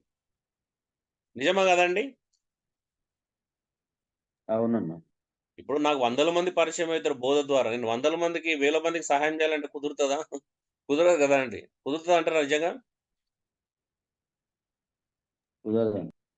ఏమాత్రం కుదరదు. అందుకే ఎవరికి వారు అక్కడే లోకల్‌గానే దాన్ని అది చేసుకోవాలి. ఎవరికి వారు లోకల్ వాళ్ళు తెలిసిన వారి మధ్యలోనే అలాంటి కార్యాలు జరగాల. అన్న 100 మందికి చేయడం కుదురుతుందన్న. ఎలాగా? విన్నవాళ్ళు చేయాలి. విన్నవాళ్ళు చేయాలి. యెస్. హ్మ్. అంటే అందరికి సహాయం అవసరం. బట్ ఎలా? ఇంకో క్రమం ఉంది. ఆ క్రమాన్ని మనము పాటించకపోతే అర్థం ఉండదు. హ్మ్. నీకు ఎంత పొందుకుంటే అంత చేయమన్నాడు. బైబిల్ ఏమని చెప్తుంది? నీ కృప ఎంత లభిస్తే అంతనే. కృప అంటున్నాడు. కృప. చూడండి మీరు 2 కొరింథీ 8:9 కృప ఎక్కువైందంట. కృప విస్తరించింది. చూడండి వాళ్ళు ఆ కృపను పొందుకున్నారు. మాసేదోనియ సంఘంలో దేవుడు అనుగ్రహించిన కృప గొప్పది అంటాడు. అందుకే వాళ్ళు నిరుపేదలైనను వారి దాతృత్వం బహుగా విస్తరించింది అనే విషయాన్ని మనం అక్కడ చూస్తాం. మొదటి యోహాను 3:16-18 చూడండి. ఆయన మన నిమిత్తము తన ప్రాణం పెట్టిన గనుక దీనివల్ల ప్రేమ ఎట్టిదని తెలుసుకొనుచున్నాము. మనం కూడా మన సహోదరుల నిమిత్తం ప్రాణం పెట్ట బద్ధులమై ఉన్నాము. మరి ప్రాణం పెట్ట బద్ధులమై ఉన్నాం. కట్టుబడి ఉన్నాం. అవసరమైతే సహోదరుల కోసం ప్రాణం పెట్టడానికి సిద్ధంగా ఉండాలంట. కానీ ఆ పని ఎక్కడ ప్రారంభించబడాలని చెప్తున్నాడు? ఒకడు ఈ లోకపు జీవనోపాధి గలవాడయుండి. మంచిగా వినండి. దయచేసి ఈ విషయం ఏమైనా పాస్టర్‌లకు జీవనోపాధి ఉంటే సహాయం అడగండి. ఇప్పుడు ఒకడు లోక సంబంధమైన జీవనోపాధి గలవాడయుండి, తన సహోదరునికి లేమి కలుగుట చూచి, అతని ఎడల ఎంత మాత్రమును కనికరం చూపని వాని యందు దేవుని ప్రేమ ఎలాగు నిలుచును. ఇదే అండి. అందుకే చిన్న పిల్లలారా మాటతోను, నాలుకతోను కాక సత్యంతో, క్రియతో ప్రేమించుదమని యోహాను ప్రేరేపిస్తున్నాడు. ఎవరికంట? ఒకడు లోక సంబంధమైన జీవనోపాధి గలవాడై ఉండి. అంటే ఉద్యోగమో, వ్యాపారమో, లేకపోతే స్థిరాస్తో ఏదో ఉంది. వాళ్ళ గురించి చెప్తున్నాడు. వాళ్ళేం జేయాలంట? తన కళ్ళ ముందున్న తన సహోదరునికి లేమి కలుగుట చూచి గూడం అతని యెడల ఏమాత్రం కనికరం చూపని వాని యందు దేవుని ప్రేమ ఎలాగు నిలుచును. అంటే అతడు దేవుని ప్రేమించట్లేదని అర్థము. దేవుని ప్రేమను ప్రదర్శించట్లేదని అర్థము. ఇప్పుడు ఎవరు చేయాలండి?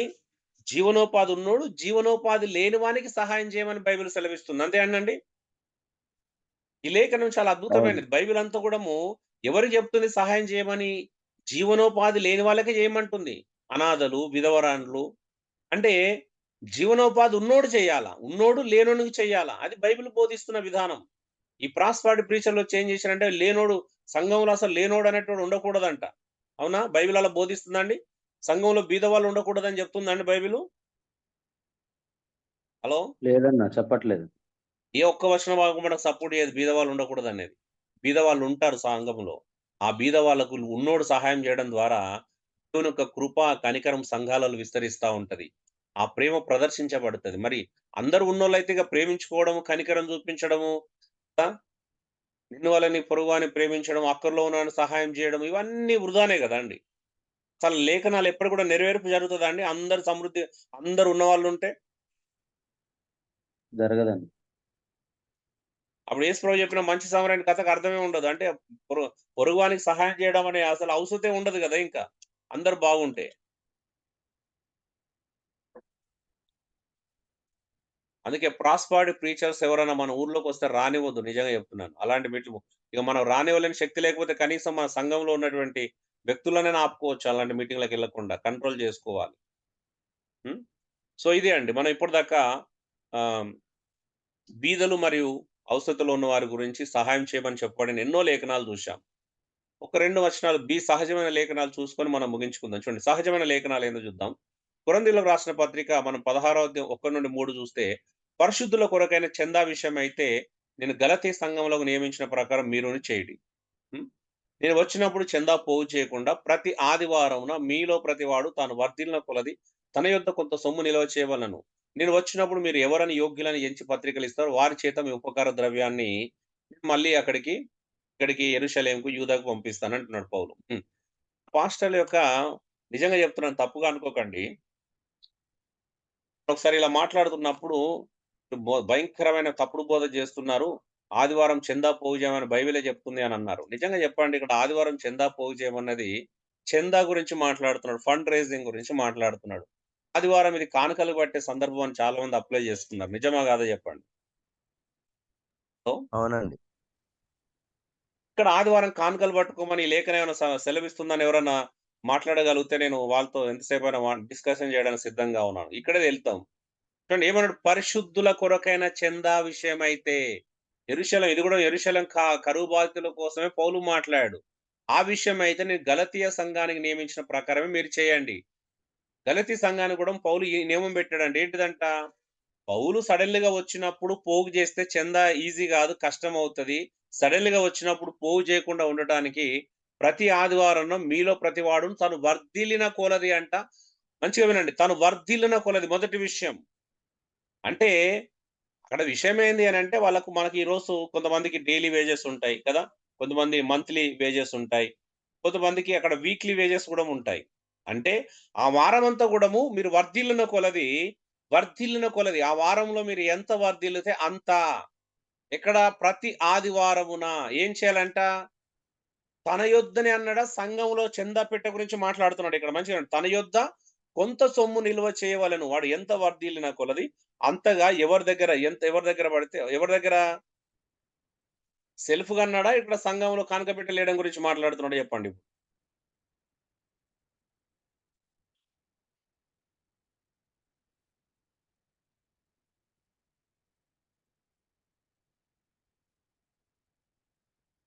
అయ్యా ఏలియా గారు ఇది ఎందుకు పెట్టారు మీరు, నాకు అర్థం కాలేదు.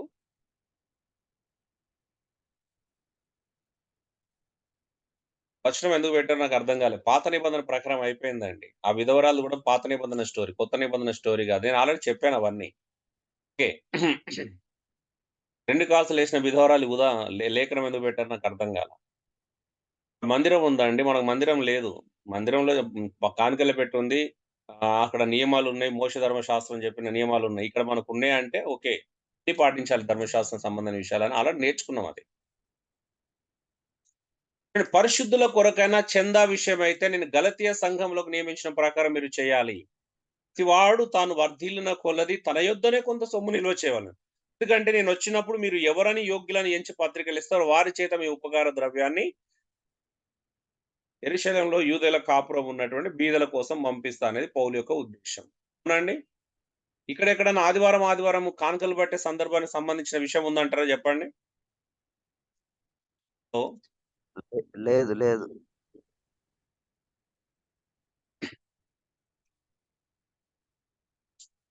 సంఘంలో చందా పెట్టె గురించి ఉన్నట్టు బైబిల్ ఉండదండి. మీరు ఎంత ట్రై చేసినా మళ్ళీ అలాంటివి చూపించుకోవాలి. పాత నిబంధన లేఖనాలు చూపించుకోవాలి తప్పించి క్రొత్త నిబంధనలు మీకు ఎక్కడ దొరకదు. అంటే మనము అభ్యాసాలను నిరూపించుకోవాలంటే పాత నిబంధనకి వెళ్ళాల్సిందే. కొత్త నిబంధనకు వస్తే మన అభ్యాసాలకు రుజువులు ఉండవు. ఏ రుజువు కూడా దొరకదు కొత్త నిబంధన.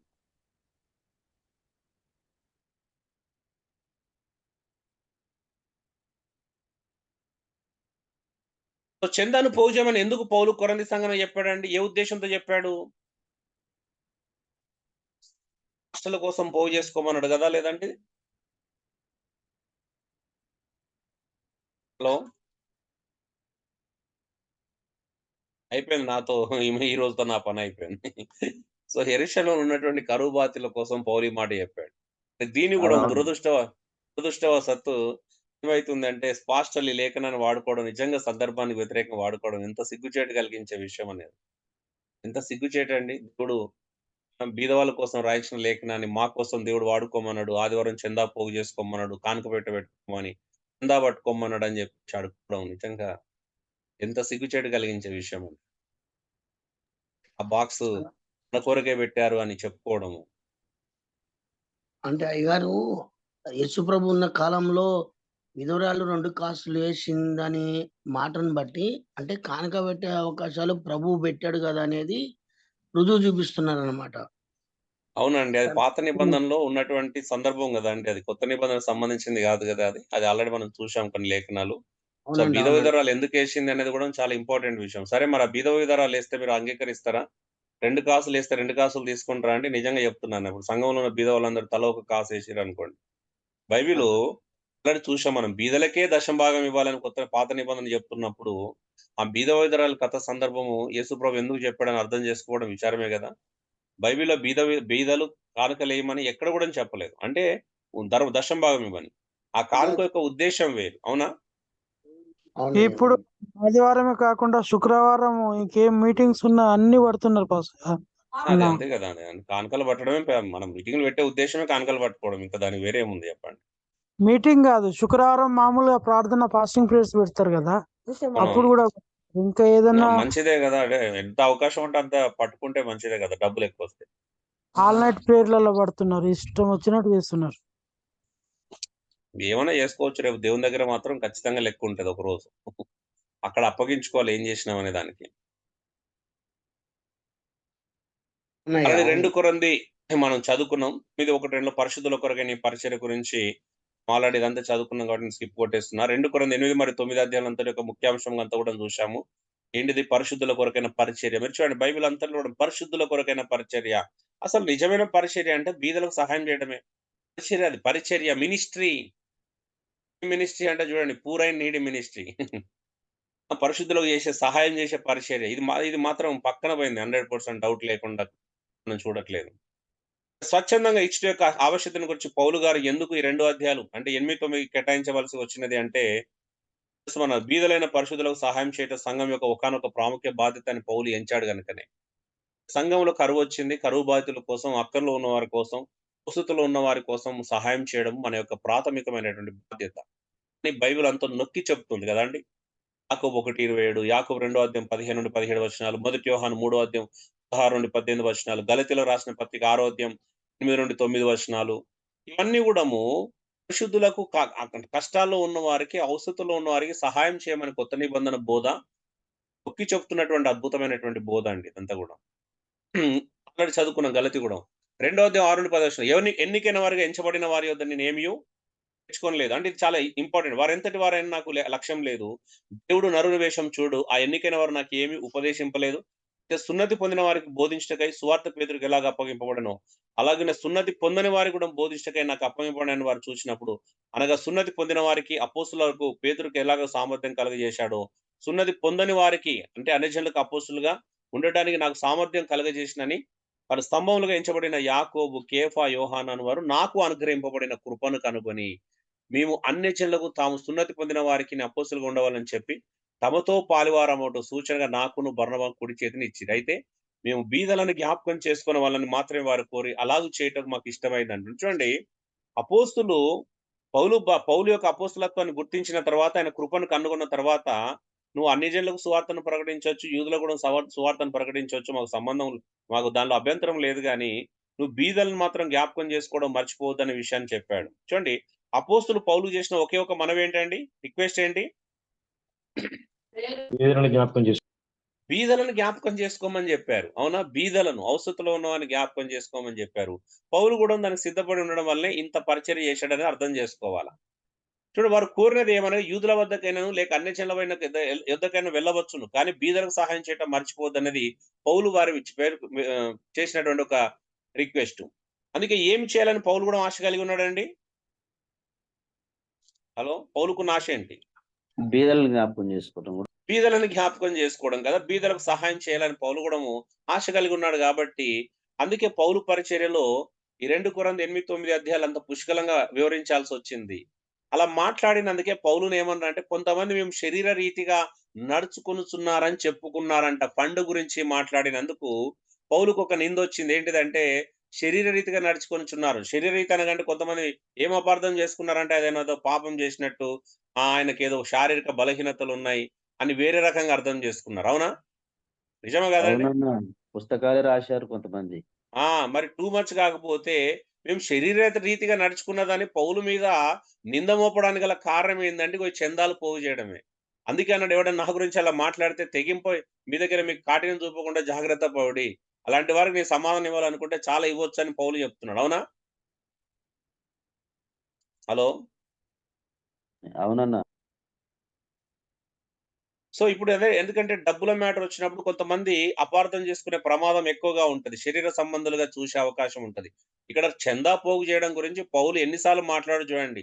2 కొరింథీ 8వ అధ్యాయం, 9వ అధ్యాయం, 16వ అధ్యాయంలో విపులంగా చర్చించడం కారణంగా, డబ్బులను గురించిన ప్రస్తావన, చందాను గురించిన ప్రస్తావన తీసుకురావడం కారణంగా కొరింథీలోని కొంతమంది విశ్వాసులు ఏం చేశారంటే పౌలు మీద ఒక నింద మోపారు. పౌలు శరీరేతగా నడుచుకుంటున్నాడు, ఈయన ఆత్మ సంబంధిగా వివరించట్లేదు అని.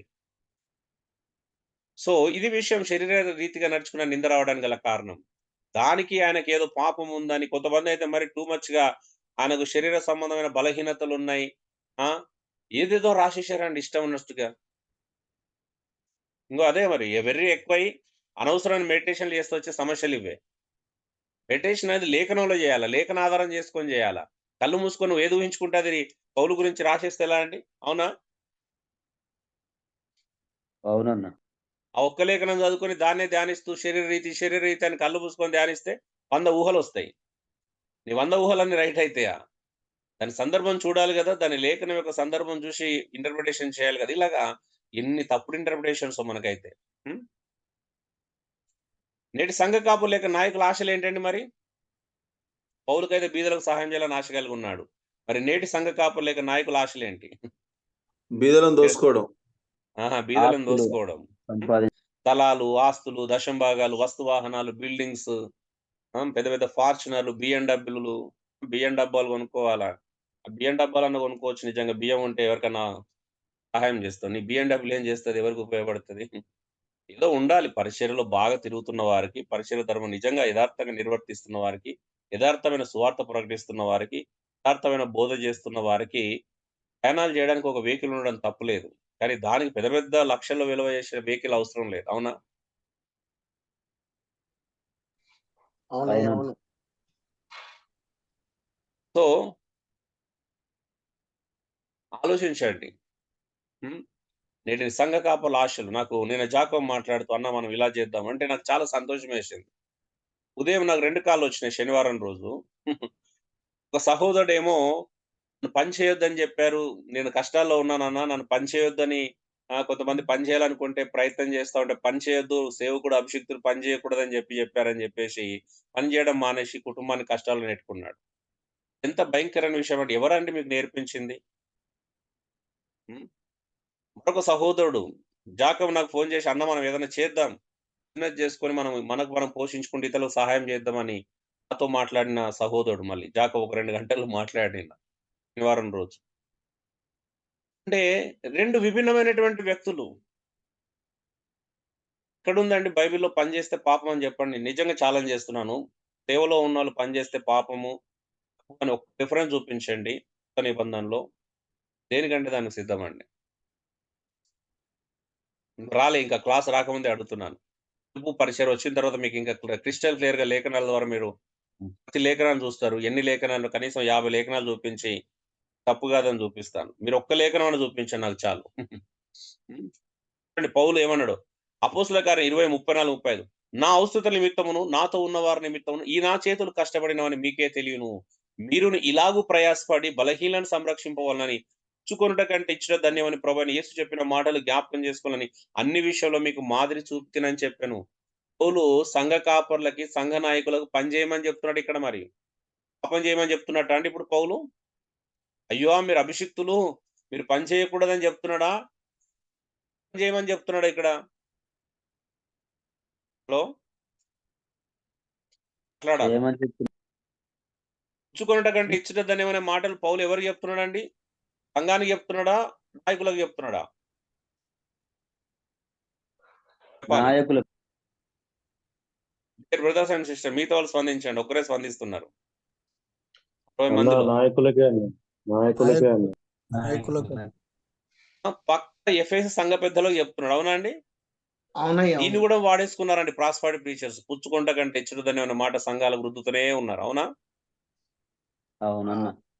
మనకు రుద్దుకోవాల్సినవన్నీ పక్కలోకి రుద్దడం రైటేనా అండి? మనది మనం రుద్దుకోవాలి కదా! మనకి ఏది రుద్దుకోమంటే అది రుద్దుకోవాలా?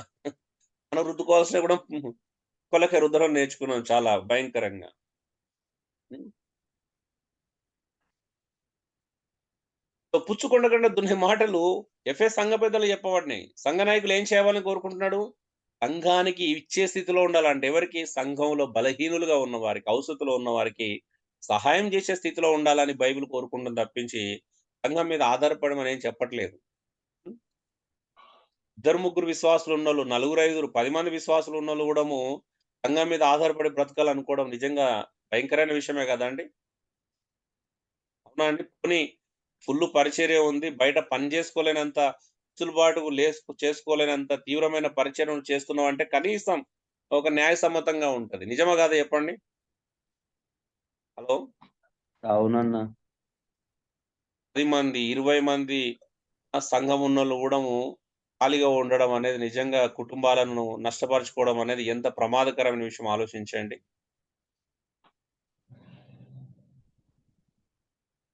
అర్థమవుతుందా అండి? 5 మంది, 10 మంది, 15 మంది ఇంక మీకు కొంచెం ఓపిక పట్టండి. పిలుపు, పరిచర్య వచ్చిన తర్వాత మీ మనసులు మారిన తర్వాత అప్పుడన్నా మనం ఇబ్బంది కలగకుండా చూద్దాం. చూడండి సంఘ నాయకుడు ఉండవలసిన ఒకానొక ప్రముఖ అర్హత అంటే దాతృత్వం కలిగి ఉంటా. పైన పేర్కొనే లేఖనాలతో పాటుగా ఈ క్రింది లేఖనాలు మీరు అధ్యయనం చేయండి. ఈ లేఖనాల తర్వాత చూద్దాము. ఒక్క మాట చెప్పి ముగిస్తాను. అధ్యక్షుడు వాడు నిందరహితుడు ఉండాలి, ఏకపత్ని పురుషుడు, మితానుభావుడు చెప్పాం కదా! అతిథి ప్రియుడై ఉండాలని చూసాం. సంఘ నాయకుడు అతిథి ప్రియుడై ఉండాలి. అంటే బీదలకు సహాయం చేసే ఆతిథ్యం ఇచ్చే స్థాయిలో ఉండాలన్నాడా? పుచ్చుకునే స్థాయిలో ఉండమని చెప్తుందండి? సో, ఇచ్చే స్థాయిలో. అంటే సంఘన కాపరి అనేవాడు బీదలకు అతిథి ప్రియత్వం అంటే ఆతిథ్యం ఇచ్చే స్థాయిలో ఉండాలని చెప్తుందండి. అదొక లక్షణం. అర్హతలో ఒక అర్హత. ఇది ఒకటి 8 కూడా అతిథి ప్రియుడై ఉండాలా. సంఘ కాపరి యొక్క లక్షణాల్లో అతిథి ప్రియుడై ఉండడం అంటే బీదలకి ఆతిథ్యం ఇచ్చే స్థాయిలో ఉండాలని బైబిల్ సెలవిస్తుంది. అంతేగాని బీదల దగ్గర దశంభాగం తీసుకోమని, కానుకలు పుచ్చుకోమని చెప్పట్లా. మనం ఏమనుకుంటాం తెలుసా? లింక్ పెట్టుకున్నాం. ఏంటిది? బీదల దగ్గర కూడా తీసుకుంటే వాళ్ళకి దేవుడు దీవిస్తాడని. బైబిల్ అక్కడ ఎక్కడ చెప్పలేదు. బీదలకు ఇవ్వడమే మన బ్లెస్సింగ్. అవునా?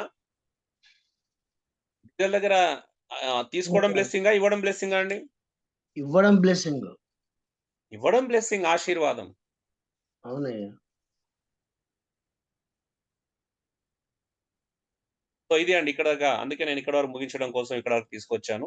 సో, రేపు మనము వ్యక్తిగత ఉదాహరణలు అంటే వ్యక్తిగతంగా సమర్పించుకొని పేదలకు సహాయం చేసినటువంటి కొన్ని అద్భుతమైన లేఖనాలను కూడా చూడబోతున్నాం. చూడండి ఎన్ని ఉదాహరణలండి. బీదలకు ఉంచిన అనేకమైన ఉదాహరణలు చూసాం. సహజమైన ఉదాహరణలు కూడా చూసాం లేఖనాల్లో. పౌలు ఇలాగ కొంతమంది ఎలాగా పేదల పట్ల కనికరం కలిగి ఉన్నారు. లేఖనాలను కూడా మనం చూడడం జరిగింది. సో, నాయకులు కూడా సంఘ నాయకులకు పౌలు చెప్పిన హెచ్చరికలు చూశాము. కాపర్లు కూడా ఇతరులకి బలహీనలను సంరక్షించాలని బోధించబడింది అనే విషయాలు కూడా మనం చూశాం. కాబట్టి ఇప్పుడే తొందరపడి అఫెన్స్‌లోకి వెళ్ళకండి. పూర్తిగా విన్న తర్వాత మీరు కన్క్లూజన్‌కొద్దాం. తొందరపడి అయ్యో! మేము పరిచర్యలో ఉన్నాం. అంటే ఎందుకంటే మనం అందరం తొందరపడి పరిచర్యకొచ్చిన వాళ్ళమే. అవునండి? నిజమే కదండీ! మనలో ఎవరం కూడా వాక్యానుసారంగా పరిచర్యలోకొచ్చిన వాళ్ళం ఏం కాదు పూర్తిగా. అవునా? అవునయ్యా. అవును. నిజమా కాదా చెప్పండి? ఒప్పుకుంటారా? చాలా వరకు అవునన్నా వాస్తవమే. వాస్తవమే. సో, మనలో చాలా మందిమి మోర్ దెన్ 90% ఎక్కువ మంది కూడాము వాక్యానుసారంగా పరిచర్యలోకొచ్చిన వాళ్ళం ఏం కాదు. కాబట్టి వెంటనే మీకు ప్రాబ్లమ్స్ ఎదురవ్వచ్చు. తొందరపడకండి. మనం చేసిన తప్పులను సరిదిద్దుకునే గొప్ప అవకాశము ఇంకా మిగిలుంది. ఎందుకంటే మీరు మంచి వ్యక్తులు. నిజంగా యేసుప్రభు కొరకు జెన్యూన్‌గా, యథార్థంగా బ్రతకాలనుకున్న ఆశ కలిగిన వ్యక్తులు కాబట్టి మీరు తొందరపడొద్దని ప్రేమతో మిక్కిలి బతిమలాడుకుంటున్నాం మిమ్మల్ని అందరిని కూడా ప్రభు నామములో. ఎందుకంటే ఉంది మనం సరి చేసుకుందాం. మన తప్పును సరి చేసుకుందాం. మేము తప్పును సరి చేసుకున్నాం. మేము కూడా తోయబడ్డాం. మేము తొందరపడి తప్పు చేయలేదు. మాకు ముందు నుంచే లేఖనాల పట్ల కొద్ది అవగాహన ఉండడం వల్ల నేనైతే ఎక్కడ పొరపాటు చేయకుండా జాగ్రత్త పడకుండా వచ్చాను. కానీ మనలో చాలా మంది త్వరపడి వచ్చేసినాము. కాబట్టి ఇప్పుడు వెనకెళ్ళడాలంటే కొంచెం ఇబ్బందికరంగా ఉండే విషయమే. కొంతమంది వయసు కూడా దాటిపోయింది. ఇప్పుడు వెనకెళ్ళి పని చేసుకోలేని స్థితిలో కూడా ఉన్నారు. అయితే ఇందులో చాలా మంది యవ్వనస్తులు ఉండడం నాకు చాలా సంతోషం కలిగించే విషయం. ఇంకా 32, 35, 36, 40 లోపు చాలా మంది ఉన్నారు మీలో. మనకొక అవకాశం ఉంది. దీన్ని సద్వినియోగం చేసుకుందాం. ఎలా అని నన్నడిగితే మనం నేర్చుకుందాం. ఒక దారులు వెతుకుందాం. ఆ! కాబట్టి తొందరపడకుండా శ్రద్ధగా మనం రేపటి క్లాస్‌లో కూడా విన్న తర్వాత ఒక క్లారిఫికేషన్‌కొద్దాం. Thank you. God bless you all.